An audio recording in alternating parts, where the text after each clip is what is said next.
suspicious picture, you can make them jealous. Now I know where you're headed. Man, you stay taking those pictures so you can make them jealous. So now I gotta dead this. Okay guys, I'm only gonna say this once and you better listen up.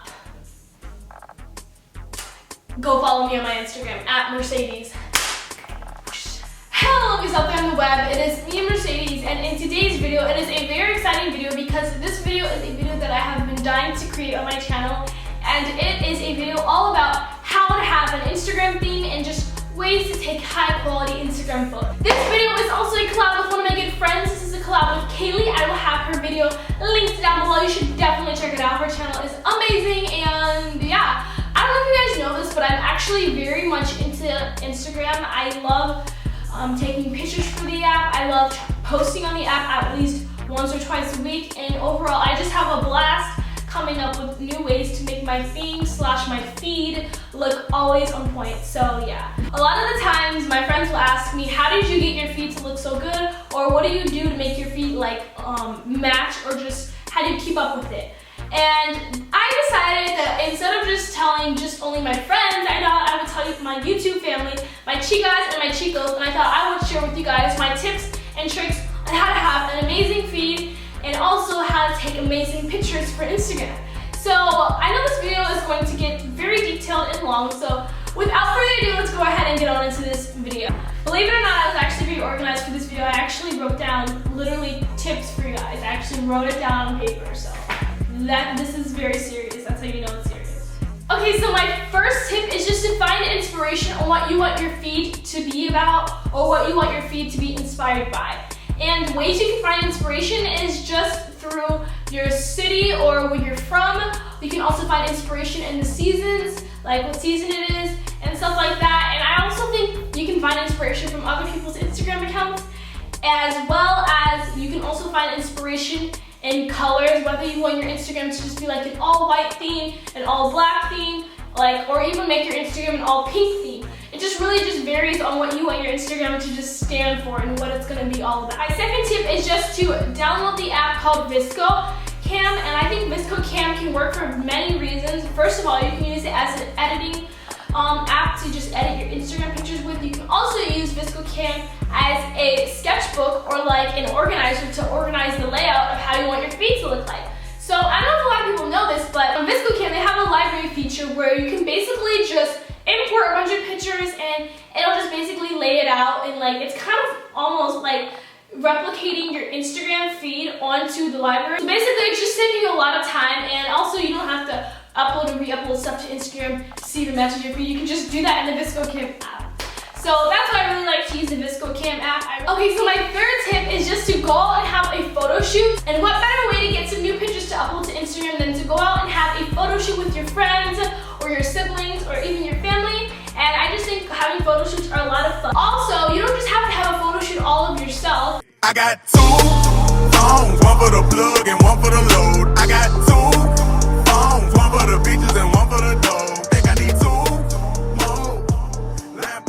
Sometimes it can just get a little conceited if most of your pictures are all of yourself. Trust me, I've done that before on Instagram. It does not look cute whatsoever. It just looks like you're kind of full of yourself because every single picture you upload to Instagram is all you.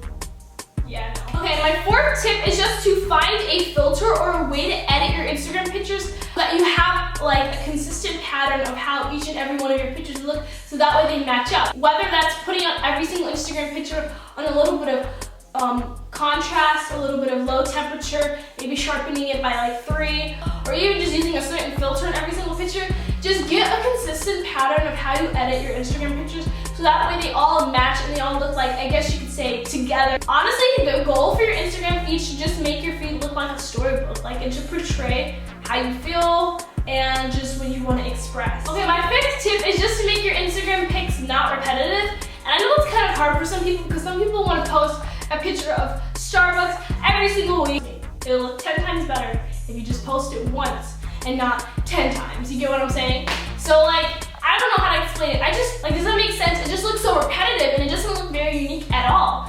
And I just don't really understand how that would just match up with your theme. Like, you get what I'm saying? Okay, so those are my 5 tips on how to have a great, amazing Instagram feed. Now I'm gonna move on to the last 5 tips of the video, which is how to take the best high quality Instagram pictures so that your Instagram pictures are just amazing. My first tip I'm gonna teach you guys on how to take the best high quality Instagram photo, just to learn the iPhone technique. Oh my gosh, the iPhone technique literally saved my life. The reason it saved my life is because 24/7 I'm not gonna be carrying my DSLR camera around with me everywhere I go, you know what I mean? So I have to use my iPhone, and keep this in mind, I have the iPhone 5, so therefore my quality isn't as good as the iPhone 6 quality. It's kind of, you know what I mean? I just like to turn up the sharpen a little bit, and I also like to turn up the brightness if it's too dark, but if it's not too dark and it's too bright, I'll turn the brightness down. And a little fun fact, I don't know if you guys know this, but the brightness can also work as a contrast effect, because if you lower the brightness, it kind of looks like you add a little bit of contrast here and there. And so yeah, to lower the temperature, but then turn the saturation up so it evens it out a little bit, and it just makes that picture look a lot better than it normally would have.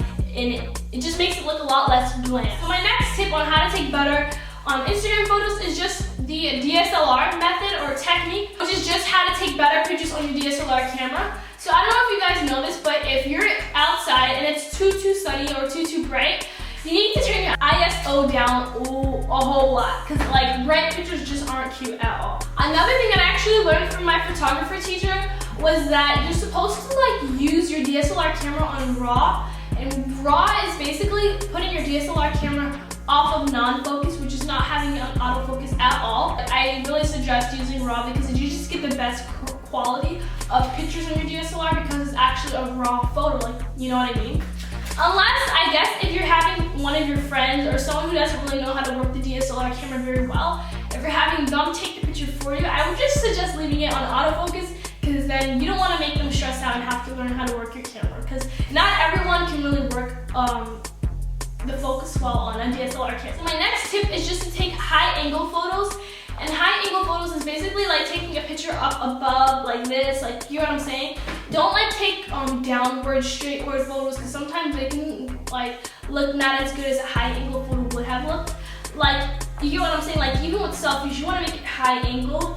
And same thing goes for when you're wanting to take a picture of your food or something. You want to make sure it's high angle, you know what I mean? So I just find that high angles just turn out to be the best quality pictures and stuff like that. So I really recommend using high angles. Okay, so my next tip is something that is really hard to achieve with an iPhone camera, and it is just to have the background blurry and then have one thing be in focus.